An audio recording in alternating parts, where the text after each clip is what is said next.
kan ya. Kemudian ininya kan 1, begitu kan ya?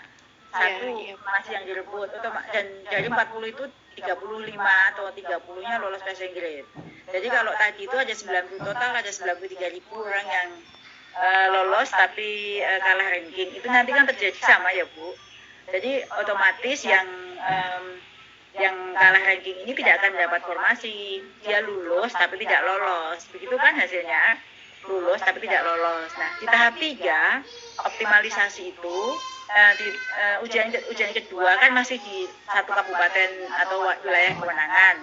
Misalnya Kabupaten Wonogiri itu hanya SD SMP itu bisa pindah antara SD SMP milih. Kecamatan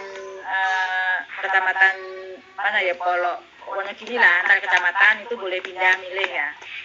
Milih antar sekolah, antar kecamatan, bisa antar di dalam satu kewenangan kabupaten. Sedangkan provinsi itu kabupaten, misalnya guru SMA Kabupaten Karanganyar bisa milih SMA Kabupaten Wonogiri, SMK di Sragen itu kabupaten, itu satu kewenangan di dalam kabupaten. Itu ya, itu untuk ujian kedua. Jadi masih boleh milih antar sekolah, antar jabatan dalam satu kewenangan. Sedangkan di ketiga itu boleh milih di luar daerah kewenangan. Dan jika nanti tadi saya gambarkan ada 180.000 yang milih, itu optimalisasi. Jadi jika mau tetap menjadi PNS ASN ketiga tahap ini, bisa memilih formasi-formasi yang masih kosong itu tadi. Optimalisasinya di sana. Apakah mau di Nias ataukah mau di Papua mudah tertutup untuk orang Papua, Maluku, Tanimbar, itu yang disebut dengan optimalisasi. Nah, optimalisasi itu masih di ranking lagi.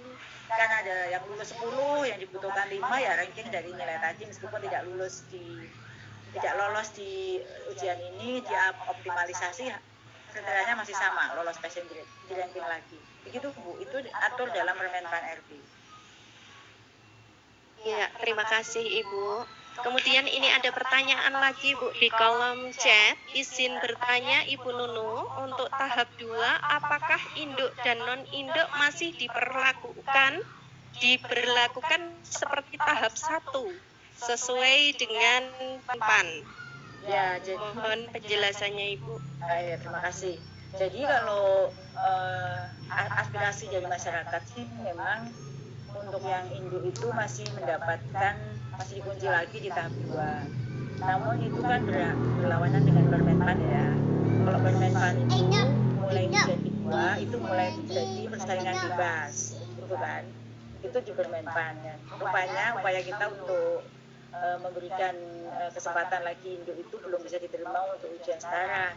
Jadi tahap 2 masih mengikuti mekanisme yang ada di dalam Permenpan RB, bahwa setiap jabatan bisa dipilih oleh siapapun dalam daerah kewenangan yang sama, terbuka untuk umum. Untuk kriteria melamar 1, 2, 3, 4. Jadi ada 1 itu guru honorer sekolah negeri, 2 guru K2, 3 guru honorer sekolah swasta, 4 lulusan PPG yang belum mengajar. Ada 4 kriteria itu boleh milih dimanapun dalam satu kewenangan, Mbak. Itu untuk ujian kedua. Ya, terima kasih Ibu. Kemudian kami buka kembali pertanyaan. Ada yang sudah raise hand. Di sini ada Ibu Junita. Silakan Ibu Junita untuk menghidupkan mikrofonnya dan langsung bertanya kepada Ibu Nunu. Baik, terima kasih Bu atas kesempatannya. Selamat pagi. Yang mau saya tanyakan di sini, saya ujian tahap 1 ya Bu, kemarin itu saingan saya setelah saya selidiki ternyata adalah guru swasta Bu. Saya melakukan sanggah, tapi sanggah saya itu jawabannya berlawanan dengan yang saya sanggahkan Bu. Padahal saya sudah upload bukti-bukti yang diberikan. Nah, yang saya jadi pertanyakan, teman saya yang lain yang ternyata temannya saingannya adalah guru swasta, nilainya dinolkan, tapi beberapa dari kami yang ternyata saingannya juga adalah guru swasta, yang jelas-jelas dia saat ini sudah tidak mengajar di swasta. Kenapa kami tidak diperhatikan gitu Bu? Ada beberapa, tapi beberapa yang lain nilainya kan dinolkan seperti yang ditanyakan oleh rekan yang lain tadi ya Bu ya. Apakah karena kami tidak memiliki sertifikat pendidik, jadi kami tidak dilihat sanggahannya, Bu? Seperti itu pertanyaan dari saya. Terima kasih, Bu. Ya, saya jawab langsung ya, Mbak. Jadi begini, setiap sanggah yang maju itu kita konfirmasi dengan bukti fisik. Jadi bukti fisiknya itu tertera dalam Dapodik.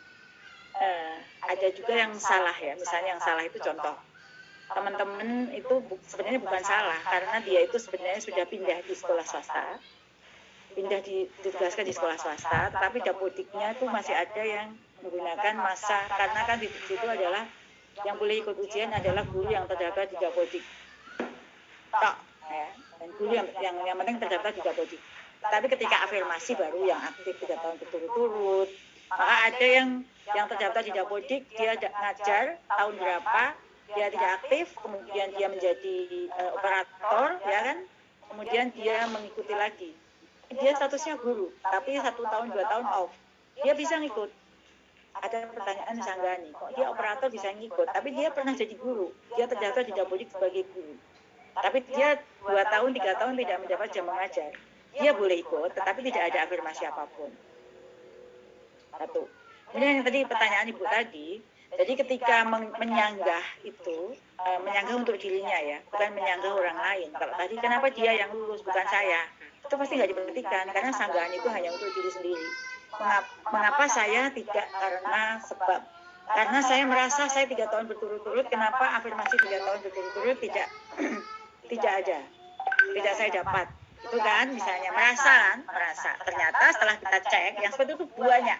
Sebagian besar sanggahan itu merasa dirinya berhak untuk mendapatkan afirmasi